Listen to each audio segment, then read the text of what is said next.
जब सच बोलने का तुम्हें अंदर से उबाल आ ही गया तो ये भी बोल दो कि कश्मीर के अंदर तुमने एसएसजी वाले भेजे थे जो हमारे बड़े थे। इनकी पतलूनें 93,000 ढाका में उतार चुके हैं दोस्तों। 2024 और गौरवारी आज फिर इनकी पतलूनें उतारने लगे। कश्मीरी गए इंडियन आर्मी के पास, बोला पता नहीं सर कौन पागल के बच्चे घूम रहे, जरा इनको जूते मारो। फिर कहते हैं 1971 में बड़े ब्रेवली लड़े। हाँ, हमें पता है कितनी बहादुरी से लड़े। पाकिस्तान किस मोड़ पे आके फंसा है दोस्तों, उसके निकलने का कोई भी रास्ता नहीं है।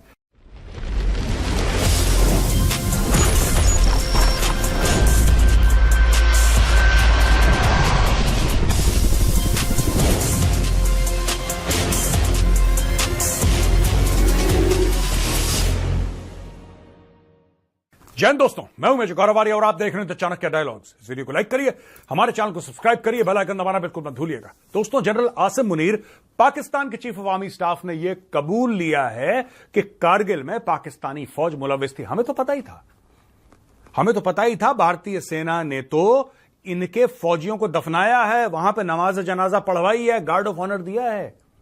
हमने उन सोल्जर्स को, उन पाकिस्तानी सोल्जर्स को इज्जत दी जिनका ये लोग पूछते नहीं थे। भाई साहब इनका नाम नहीं लेते थे, कह रहे पता नहीं कौन है, मर गए जाने दो, हमारा कोई नहीं है ये, हम इसको जानते ही नहीं कौन है। एक था कप्तान, कैप्टन था कर्नल शेर खान, कप्तान था पाकिस्तानी फौज का कर्नल शेर खान। जब वो मारा गया तो पाकिस्तानियों ने बोला कि साहब हम तो इसको जानते ही नहीं है कौन है, कहा हमारा तो है नहीं है, मरमुरा गया होगा कोई, ये है कोई मुजाहिदीन, ये so called Kashmiri freedom fighter है कोई, हमारा बंदा है ही नहीं। फिर उसके बाद भारत के एक ब्रिगेडियर थे एमपीएस बाजवा साहब, ब्रिगेडियर एमपीएस बाजवा साहब, उन्होंने साइटेशन लिखा कि ये जो बच्चा है ये बड़ी बहादुरी से, ठीक है हमने इसकी जान ले ली, ये हमारा दुश्मन था लेकिन बड़ी बहादुरी से लड़ा। तब उसको पाकिस्तान का जो टॉप अवार्ड है, करेज का, ब्रेवरी का टॉप अवार्ड, तब उसको दिया गया। ये दोगलापन है पाकिस्तानी फौज का। आज की तारीख में आसिम मुनीर कह रहा, हां हमारे जो फौजी थे ना वो बड़ी बहादुरी से लड़े, 1947-48 में भी बड़ी बहादुरी से लड़े, 65 पे भी बड़ी बहादुरी से लड़े, 71 में भी बड़ी बहादुरी से लड़े, कारगिल में भी बड़ी बहादुरी से लड़े। ये भी बोल दो, ठीक है आसिम मुनीर, जब सच बोलने का तुम्हें अंदर से उबाल आ ही गया तो ये भी बोल दो कि कश्मीर के अंदर तुमने एसएसजी वाले भेजे थे, ये उनकी भी तारीफ कर देना कि बड़े बहादुरी से। देखो सुनो दोस्तों, मैं आपको एक बात बताता हूं ये क्यों सिग्निफिकेंट है। एक्चुअली इवन इन 1949 ये पाकिस्तान की फौज इतनी चोटी फौज है। आज मैं इस फौज की पतलून उतारता हूं। जो हमारे बड़े थे इनकी पतलूनें 93,000 ढाका में उतार चुके हैं दोस्तों। 2024 और गौरवारी आज फिर इनकी पतलूनें उतारने लगा है। देखो 1947-48 में जब कबायली आए थे उनके साथ पाकिस्तानी फौज भी आई थी, तब भी ये लोग यही कह रहे थे कि इसमें पाकिस्तानी फौज है ही नहीं, ये तो कबायली हैं, हमारा कोई लेना देना नहीं है इससे, हमारा कोई। अब खुद उनका आर्मी चीफ कह रहा है कि 47-48 में भी बहादुरी से लड़े। कैसे बहादुरी से लड़े भाई, तुम तो थे ही नहीं यहां पे, तुम तो थे ही नहीं। दोस्तों, जो दूसरी बड़ी लड़ाई हुई पाकिस्तान के साथ 1965 में, 1965, इन्होंने फिर यही बेवकूफी करी। और इन्होंने पता है क्या सोचा था, इन्होंने यह सोचा था कि साहब वहां से कबायली अंदर आ जाएंगे, इर्रेगुलर्स आ जाएंगे, वो दंगा फसाद करेंगे पीछे से। और इन्होंने 1 साल पहले रण ऑफ कच्छ में, जो कि गुजरात में है, वहां पे एक्शन करना शुरू कर दिया था। ऑपरेशन जिब्राल्टर तो बाद में हुआ, ऑपरेशन जिब्राल्टर बाद में हुआ। और जंगी जुनून किसके सर पे चढ़ा, जंगी जुनून चढ़ा सर पे जुल्फिकार अली भुट्टो के, जो कि प्राइम मिनिस्टर था। ठीक है जी, मैं किसी दिन आपको बताऊंगा पूरी 1965 की बात, लेकिन fact of the matter is कि ये चढ़ दौड़े, फिर इनको जूते पड़े। लेकिन जूते पड़ने से पहले इन्होंने अपने इर्रेगुलर्स भेजे, अपनी पाकिस्तानी फौज नहीं भेजी। इन्होंने 1965 में अपने इर्रेगुलर्स भेजे, सादी वर्दी वाले। और इनका यह आइडिया था कि जब वो घुस जाएंगे अखनूर साइड से, जब वो घुस जाएंगे और वो कश्मीर पहुंच जाएंगे तो कश्मीरी मुसलमान खड़ा हो जाएगा। और कश्मीरी मुसलमान, इनको लगा कि 20,000 कश्मीरी मुसलमान वहां पे तैयार है हमारी फौज के साथ कंधे से कंधा मिला के इंडियन आर्मी के खिलाफ। वहां पे कश्मीरियों ने, आपको पता है क्या करा, कश्मीरी गए इंडियन आर्मी के पास, बोला पता नहीं सर कौन पागल के बच्चे घूम रहे, जरा इनको जूते मारो। इट्स अ फैक्ट, आप जाके चेक कर लेना हिस्ट्री, अगर मैं गलत बोल रहा हूं तो। और जो पाकिस्तानी भाई बहन देख रहे हैं, मैं उनको भी बोल रहा हूं, आप भी जाके चेक करो हिस्ट्री। ना इंडिया का वर्जन पढ़ना, ना पाकिस्तान का पढ़ना, आपको जिस पे भरोसा है उस मुल्क का वर्जन पढ़ लेना, आपको पता लग जाएगा। इंडियन मुस्लिम्स, कश्मीरी मुस्लिम्स ने जाके इंडियन आर्मी को खबर दी कि सर ये पागल के बच्चे यहां पे पता नहीं पाकिस्तानी कौन आ रहे हैं, जरा सुअरों को मारो। ठीक है, वहां से जब लड़ाई शुरू हुई तो प्रेशर आया इंडिया की गवर्नमेंट के ऊपर। जब इंडिया की गवर्नमेंट के ऊपर प्रेशर आया कि साहब आप तो इनको सॉर्ट आउट नहीं कर रहे, पाकिस्तानी फौज अगर आप क्या एक्शन ले रहे हैं, तब जाके इंडिया ने लाहौर वाला फ्रंट खोला। आज की तारीख में जो पाकिस्तानी झूठ बोलते हैं ना अपने बच्चों से कि हमने लाहौर बचा लिया, और लाहौर तो बचाया था, ऑपरेशन जिब्राल्टर क्या था उसके 1 साल पहले, यानी कि 1964 में तुम लोगों ने रण ऑफ कच्छ में क्या करा था, जरा ये भी अपने बच्चों को तो बताओ जरा। फिर कहते हैं 1971 में बड़े ब्रेवली लड़े। हां, हमें पता है कितनी बहादुरी से लड़े, जब 93,000 ने सरेंडर कर दिया था। ढाका में अभी भी तुम्हारी पतलूनें टंगी हैं, सूख रही हैं, अभी तक सूखी नहीं जब से गीली हुई थी, राइट। ये भी हमें पता है कितनी बहादुरी से तुम्हारी फौज लड़ी। और 1999 कारगिल, वाह, वो तो बहुत ही खतरनाक एक्शन था तुम्हारा। आए कारगिल पे चढ़ दौड़े। जब इंडियन आर्मी ने एक्शन शुरू करा और इंडियन एयरफोर्स ने वहां पे बम मारने शुरू करे, और इंडियन नेवी ने वहां पे बिल्कुल कराची के सामने अपनी बोट्स लगाई, इनका गला सूख गया। इन्होंने बोला यार हमें तो पता ही नहीं था इतनी बुरी तरीके से मारेंगे, इतनी बुरी तरीके से मारेंगे। नवाज शरीफ गया, फोटो दिखाओ एडिटर नवाज शरीफ की। नवाज शरीफ गिर गया बिल क्लिंटन के कदमों पे, क्या भाईजान माफ कर दो, माफ कर, रास्ता दे दो, हमारे बंदे निकल जाएं। ये परवेज मुशर्रफ पागल का बच्चा है, इसने हमें बताया नहीं क्या कर रहा है। आपको पता है जब ब्रीफिंग चल रही थी, मैं मजाक नहीं उड़ा रहा किसी की, फौजी जब ब्रीफ कर रहे थे, नवाज शरीफ का दिमाग चिकन सैंडविच में था, वहां पे चिकन का सैंडविच रखा हुआ था। फौजी अफसर बता रहे होंगे इसको कि सर ये चोटी है, यहां पे हम जाएंगे, ऐसा करेंगे, ये मुंह में ठूस रहा था, stuffing his face with chicken sandwiches. तभी तो गड़बड़ हो गई पाकिस्तान में। अच्छा, ये बात मैं क्यों कर रहा हूं, एक तो जनरल आसिम मुनीर ने बोला है, क्या हो गया वहां पे पाकिस्तान की सड़कों में बवाल हो गया दोस्तों। पाकिस्तान में पूरा एक हजूम इकट्ठा हो गया लाखों लोगों का, और उसने बोला कि चलो जेल, उसने बोला चलो जेल, और बोला कि आज हम इमरान खान को जेल से छुड़ा के मानेंगे। वहां पे फायरिंग हो गई। अब तक पाकिस्तानी मीडिया यह नहीं बता रहा कि कितने लोग मरे। कोई कह रहा है दर्जन मरे, कोई कह रहा है 20 मरे, कोई कह रहा है 2 दर्जन मरे, 50, नोबडी नोज। कोई कह रहा है कोई भी नहीं मरा। ये भी लोग कह रहे हैं कि कोई भी नहीं मरा, सिर्फ लाठीचार्ज हुआ है, सिर्फ वाटर कैनन हुई है, सिर्फ टीयर गैस हुआ है। कोई कह रहा फायरिंग हुई है। यहां पे लोग ये कह रहे हैं कि साहब कोई ग्रेनेड ले आया था, बीच में किसी ने ग्रेनेड फेंक दिया। अब पता नहीं, जितने मुंह उतनी बातें।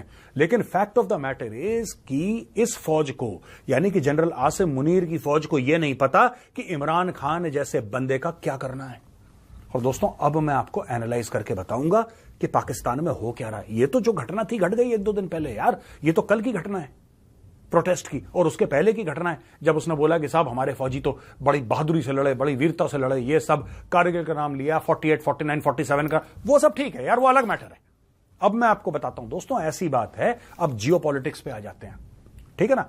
एक तो ये हो गया क्या हुआ। अब जियो पॉलिटिक्स ये बताती है हमें कि किस तरीके से इमरान खान भी अमेरिकन के पीछे लगा हुआ है कि मुझे निकालो और मुझे प्रधानमंत्री बनाओ, और फौज भी लगी है अमेरिकन के पीछे।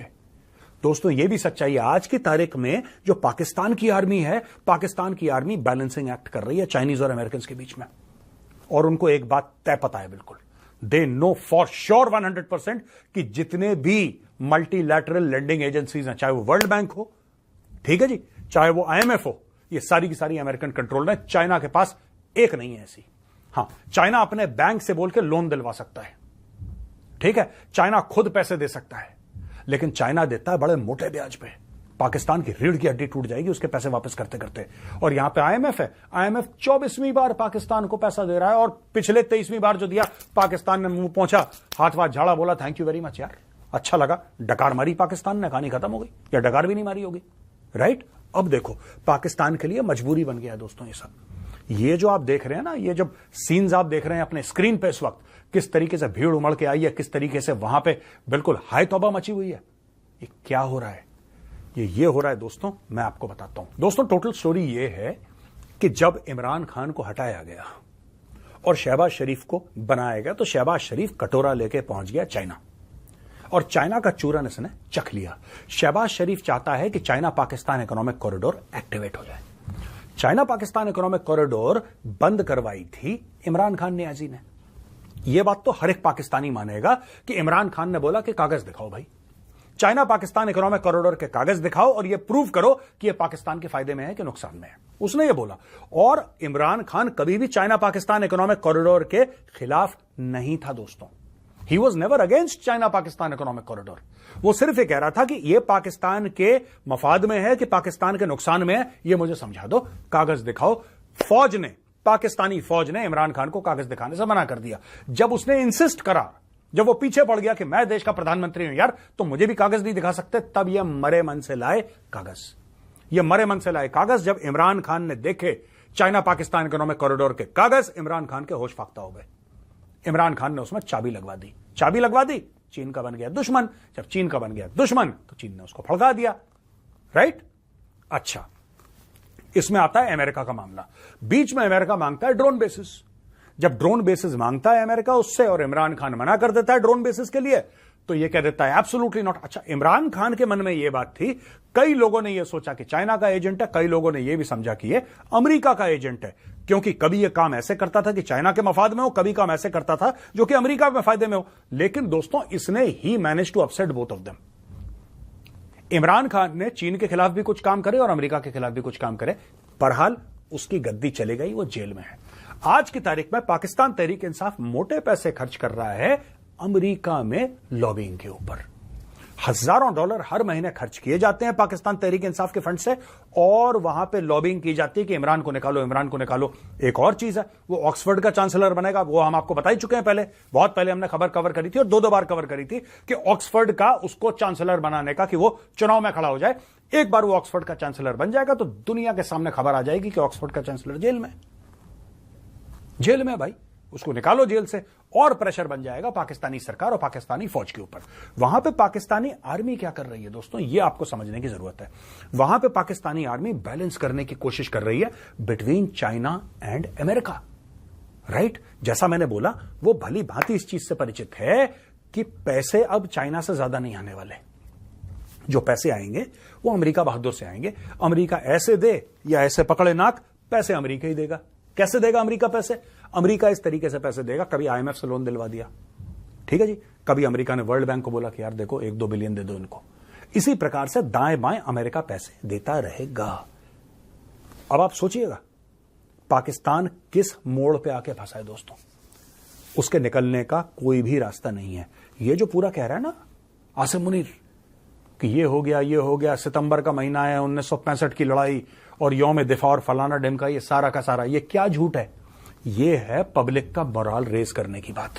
क्योंकि दोस्तों जो पाकिस्तानी पब्लिक है उसका मोराल, उसका मोटिवेशन सब घुटनों में, जूतों में आ चुका है और इससे आसिम मुनीर बहुत ज्यादा परेशान है। तो बीच बीच में झूठ बोल के कि तुम्हारे फौजियों ने बड़ा बलिदान दिया और बड़ी शहादतें दी, कुछ नहीं दी। सरेंडरी फौज है ये, 2 टके की फौज नहीं है। आई तो anyway don't like this army, it's a useless non professional army, ठीक है जी।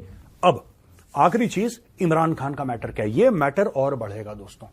इसको अमेरिका हवा देगा, जिसकी वजह से इमरान खान जेल गया था, वही लोग इसको जेल से धीरे धीरे निकालेंगे, राइट। अगर डील सेट हो गई तो इमरान खान, मैं आपको बता रहा हूं, आज बता रहा हूं, अगर डील सेट हो गई तो 2026 के पहले इमरान खान दोबारा प्रधानमंत्री बन जाएगा पाकिस्तान का। अगर डील सेट हो गई, सारी चीज है। इमरान खान को किसी ना किसी के साथ डील करनी पड़ेगी, चाहे वो अमेरिकन के साथ कर ले, चाहे वो चाइनीज के साथ कर ले, चाहे वो पाकिस्तानी फौज के साथ कर ले।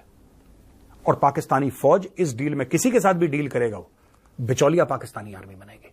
ये सोचने वाली बात है। मेजर गौरव आर्या सर खुल के बोलने वाले बंदे हैं, ये तो कहीं ना कहीं हकीकत है। और दूसरी बात है कि मामला पाकिस्तान के ऊपर इतनी को सख्त नजर इनकी होती है या इतना इनको डीपली इंफॉर्मेशन होती है, काफी बातें इनकी मैंने सुनी और जो मैंने देखा था बाद में को वाकई सच्ची थी। अगर इस वीडियो के बारे में बात की जाए, काफी ज्यादा इंफॉर्मेशन इन्होंने दी है। और अगर मैं पाकिस्तान के हवाले से बात करूं कि पाकिस्तान जो मत कह लो कि यहाँ हिंद के जो मुसलमान थे, इन्होंने एक आपस में डिसाइड किया था कि हम कलमे के नाम पे बनाएंगे और इस्लाम को नाफिज करेंगे। बहुत सारी जो बातें थी यहाँ के लोगों ने, वो उनको मजहबी लोगों को भी साथ में मिलाया और बहुत बड़े बड़े खानदानों को भी साथ मिला के मुल्क बनाया। और उस मुल्क में जो कहा कि हम इस्लामी कानून लेके आएंगे, इस्लाम की बात होगी। तो ऐसे बहुत सारी चीजें जो है ना हमारे जो है ना साथ में मिलाई। पर मैं अगर हकीकत में बात करूं, अगर 1948 में अगर जो फाइट हुई है वो होगी, 1965 वाली जो फाइट होगी या कतर वाली होगी या कारगिल होगी, इन सारी चीजों के अगर बंदा डीपली वीडियो खत्म हो गई भाई, इसमें भाई कोई डाउट नहीं है कि जो पाकिस्तानी आर्मी के जो जवान थे उन्होंने लड़ने की कोई कसर छोड़ी है। अपने से 3 गुना आदमी से लड़ना कोई छोटी मोटी बात नहीं थी, बड़ी हिम्मत की बात होती है। यहाँ पे अगर फेलियर हुआ है ना तो भाई हमारे जो कमांडर थे, जो हमारे जो पीछे जो भेजने वाले थे, उनका फेलियर है, क्योंकि उनके पास प्लानिंग नहीं थी। अगर कश्मीर में लोग भेजने हैं या कबायली भेजने हैं या आर्मी के जो जवान भेजने हैं, ना तो उनको कश्मीरी आती थी और ना ही वो माहौल में उनके शक्लें उनसे मिलती जुलती थी। सबसे जो बड़ी प्रॉब्लम पाकिस्तान को ये कारगिल में हुई ना 1999 में, जो भी फौजी मतलब यूसुफ भाई दूर दूर इलाकों से उस कारगिल के लिए गए हैं, उनको स्पेसिफिक पहले चीजें नहीं बताई गई, पता ही नहीं था भाई। जाएंगे वहाँ पहाड़ी इलाका में कैसे रहना, रास्ते क्या है, ये जगह कैसी, यहाँ से कैसे गुजरना है। तो व्यूअर्स, वीडियो हमने देखा, वीडियो था Pakistani army chief accept Kargil में उनकी इन्वॉल्वमेंट थी, और ये एक्सेप्ट पहले को पाकिस्तानी आर्मी चीफ उन्होंने नहीं किया, पहले भी कर चुके हैं।